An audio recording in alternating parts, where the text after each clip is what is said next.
Pascal Regard, bonjour. Bonjour. Bienvenue au Buzz Media TDF Le Figaro. Vous êtes le directeur général de la SACD. C'est la plus ancienne société d'auteurs du monde puisqu'elle a été fondée par Beaumarchais. Voilà. Et vous êtes grand spécialiste de tout ce qui est cinéma et audiovisuel. On va parler cinéma. Vous revenez de Cannes. Cannes a été secoué par l'affaire Netflix. Je rappelle, il ne voulait pas sortir les 2 films qu'il a présentés en compétition officielle. Il ne veut pas les sortir en salle parce qu'il y a un problème de chronologie des médias. D'après vous, la chronologie des médias est-elle morte ? La chronologie des médias en elle-même, elle n'est pas morte parce que c'est un système qui permet d'assurer le meilleur financement possible des films. Par contre, l'accord de 2009, pour moi, il est mort puisqu'il ne tenait pas compte des nouveaux arrivants, des nouveaux systèmes de financement. L'accord de 2009, c'est l'accord sur la chronologie. Sur la chronologie actuelle. Voilà, et sur surtout, la chronologie actuelle. Voilà. Qu'est-ce qu'il faut changer alors ? Il est mort, qu'est-ce qu'il faut changer ? Il faut d'abord faire en sorte que les nouveaux acteurs ne soient pas au fond de la classe et qu'on organise la chronologie, ce qui a toujours été le cas, en fonction des contributions au financement de la création. Mais ce n'est pas parce que vous êtes un acteur Internet que vous êtes à 3 ans. Ça, c'est pas normal. Si vous êtes un acteur Internet qui apportait autant de ressources au financement des films qu'un acteur de télévision classique, eh bien, vous devez avoir les mêmes délais que la télévision classique. Moi, je comprends tout à fait Netflix. Netflix pourrait sortir son film au bout d'un an, de 9 mois, ou certains films qui font pas d'entrée en salle au bout de 6 mois. Tout simplement parce que la chronologie actuelle, donc, elle a 2 défauts. Un, les nouveaux acteurs sont relégués au fond de la classe. Oui. Nouveaux acteurs, Netflix, Amazon, exactement. Voilà. Et 2, on ne tient pas compte dans cette chronologie des succès ou pas en salle des films. C'est-à-dire qu'un film qui fait 1000 entrées en salle aura exactement la même chronologie qu'un film qui fait 10 millions d'entrées. Or ça, c'est contraire aux règles européennes. D'accord, un film qui fait 10 millions d'entrées, il devrait être avancé ? Ah non, un film qui fait 10 millions d'entrées, il faut lui laisser le temps de faire son exploitation sur les différents supports. Par contre, un film qui fait 1000 entrées, et même un film qui fait 1000 entrées et qui n'a pas de chaîne de télévision, on ne voit pas pourquoi il attend pour aller sur les supports Internet. D'accord. Une question, parce que Netflix révolutionne totalement le financement du cinéma. Il finance 100% du film et il le met dans sa gigantesque salle de cinéma qui est Le Monde et sa plateforme avec 100 millions. Sauf que ce n'est pas une salle de cinéma. C'est quasi une salle de cinéma, puisqu'on peut s'y brancher quand non, ce n'est pas une salle de cinéma, parce que pour aller voir un film de cinéma, c'est la salle de cinéma.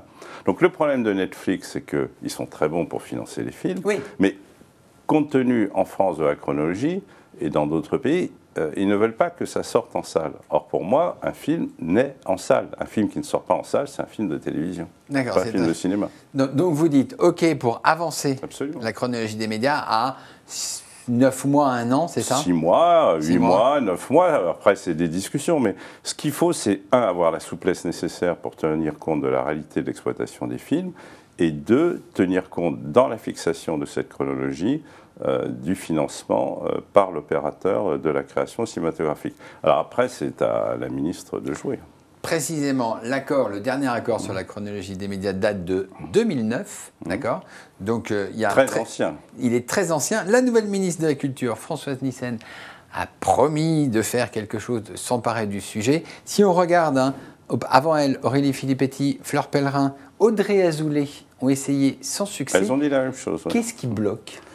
Ce qui bloque, c'est qu'on parle beaucoup, mais qu'on n'agit pas. Alors, il faut agir où ? Comment ? Il faut agir, c'est extrêmement simple. C'est un accord professionnel, donc la ministre n'a pas le pouvoir de refaire l'accord professionnel, même si les équipes du CNC ont beaucoup travaillé pour essayer d'améliorer, de changer l'accord. Par contre, cet accord professionnel, il est étendu, c'est-à-dire rendu obligatoire par un arrêté d'extension, et la ministre peut parfaitement rapporter l'arrêté d'extension. D'accord. Donc l'accord ne sera plus obligatoire pour ceux qui ne l'ont pas signé. Donc on pourra faire ce qu'on veut. Et on pourra faire ce qu'on veut, ça obligera à la renégociation. Je ne veux pas mettre à la place de la ministre, mais je pense que la meilleure formule serait de dire je vous laisse encore 3 mois pour vous mettre d'accord. Si vous ne vous mettez pas d'accord, je rapporte l'arrêté d'extension. Ok. Qui est-ce qui bloque ? C'est les salles de cinéma, c'est Canal, c'est les chaînes de télévision ? Tout le monde bloque, parce qu'en fait l'accord il a été fait en 2009. Et chacun a ajouté ses contraintes. Les exploitants ont mis leurs propres contraintes, les producteurs leurs contraintes, la télévision APH ses contraintes, la télévision en clair ses contraintes, et naturellement ceux qui n'existaient pas se sont retrouvés donc au fond de la classe. Chacun a ses contraintes, et ce qui bloque, c'est que personne n'a le sens de l'intérêt général. Et donc l'intérêt général, il serait où, selon vous? L'intérêt général, c'est de tenir compte de la meilleure exploitation possible des films et du meilleur financement possible des films. D'accord, ça c'est un principe général, mais après, quand on rentre dans le détail, est-ce qu'on avance la fenêtre de Canal? Est-ce qu'on avance... L'intérêt général, les intérêts particuliers ne peuvent pas le définir. D'accord. L'intérêt général, il ne peut être défini, à mon sens, que par ceux qui ont été élus et par les pouvoirs publics. Okay. Mais est-ce qu'au fond, il faut une chronologie des médias ou ça, c'est totalement dépassé? Ah non, il faut absolument... Mais il faut qu'elle soit plus souple. Voilà, il faut absolument une chronologie des médias et il faut, ce qui était le cas avant l'accord de 2009, oui, où on tenait compte de la vie des films, une chronologie des médias souple et intelligente. Et intelligente, d'accord. Est-ce que, selon vous, le cinéma français n'a pas intérêt à réduire sa dépendance vis-à-vis de Canal? Canal ne va pas bien, on le sait, on voit les chiffres, et plutôt aller chercher les nouveaux partenaires qui seraient Netflix, qui seraient Amazon et les opérateurs télécoms. La dépendance de Canal+, la dépendance plutôt du cinéma français à l'égard de Canal+, elle se réduit d'elle-même, puisque le chiffre d'affaires de Canal+, ayant tendance en ce moment à baisser, oui. Et comme les obligations de financement, c'est un pourcentage du chiffre d'affaires et elle est liée, ça baisse.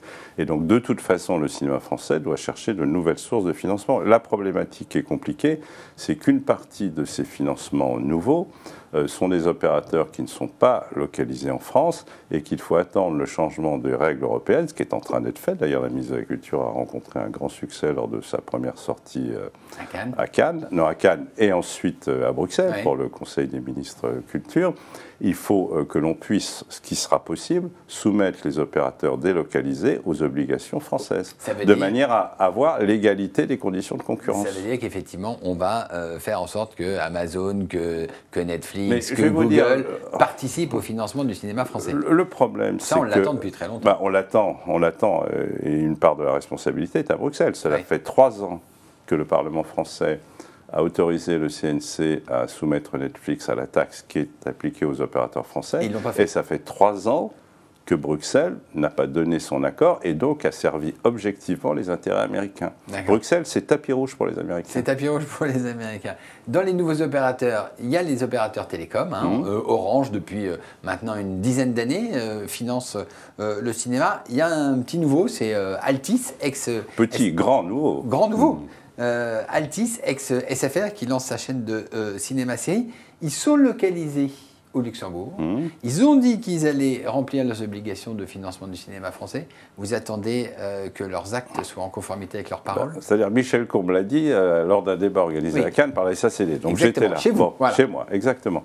Et donc, c'est bien qu'il l'ait dit. Maintenant, ce serait encore mieux qu'il cite des accords avec la profession cinématographique française pour voir quels sont les niveaux d'investissement et qu'ensuite, il respecte les règles françaises. Donc, pour le moment, il y a des déclarations d'intention, mais il n'y a pas encore d'accord. Lui demande aussi modification de la chronologie des lui médias. Aussi, modifier la chronologie voilà, des médias. Mais il y a un truc très bizarre, c'est que je crois que SFR, enfin le groupe à l'époque, avait signé les accords sur la chronologie des médias. Ils ne l'ont pas dénoncé. C'est-à-dire, vous avez actuellement énormément d'organisations, d'opérateurs qui disent cette chronologie, ça ne va pas du tout. Oui. Mais personne n'a dénoncé l'accord. Personne ne l'a dénoncé. C'est le courage, fuyons. D'accord, courage, fuyons. Dites-moi, aujourd'hui, la cinématographie française produit 200 films. On a vu des rapports, il y en a quoi? Une dizaine qui sont rentables.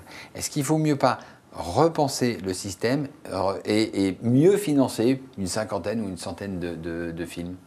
Le problème, c'est que ceux qui sont rentables, ce sont ceux qui ne se feraient pas si on disait on ne finance que les films qui vont marcher. Par exemple, le film le plus rentable, c'était La Loi du marché, qui est un film, en gros, d'exception culturelle, de diversité. Donc moi, je trouve que plus on fait de films, plus on a de chances, justement, d'avoir la diversité des expressions. Ensuite, le goulot d'étranglement, il se trouve moins au niveau de la production qu'au niveau de la distribution, parce que c'est un secteur à haut risque, et là, le CNC a eu raison de renforcer le soutien à la distribution, et au niveau des salles, où les films ont tendance à disparaître prématurément. Donc, ce qui est un peu bizarre, je reviens à la chronologie, c'est que les salles demandent des protections très fortes, alors qu'elles ne protègent pas les films. Elles ne protègent pas les films, c'est ça, elles ne prennent pas les risques sur les films. Donc, il y a 200 films, mais ils ne sont pas tous exposés en salle de cinéma. Ils ne sont pas tous exposés, et une fois qu'ils sont sortis en salle, même s'ils font des résultats catastrophiques, on les enlève, mais ils doivent attendre très très longtemps pour aller chez les nouveaux opérateurs. Et tous ces petits films pourraient être très bien sur des plateformes de vidéos. Oui, mais je pense c'est très bien qu'ils aillent sur les plateformes, Mais je vous le redis, je pense indispensable pour la vivacité du cinéma français de conserver ce lien avec la salle. Avec la salle et avec la diversité des films. Pascal Regard, merci beaucoup. Merci. Et nous nous retrouvons la semaine prochaine avec Anomalie. Merci. Merci, au revoir.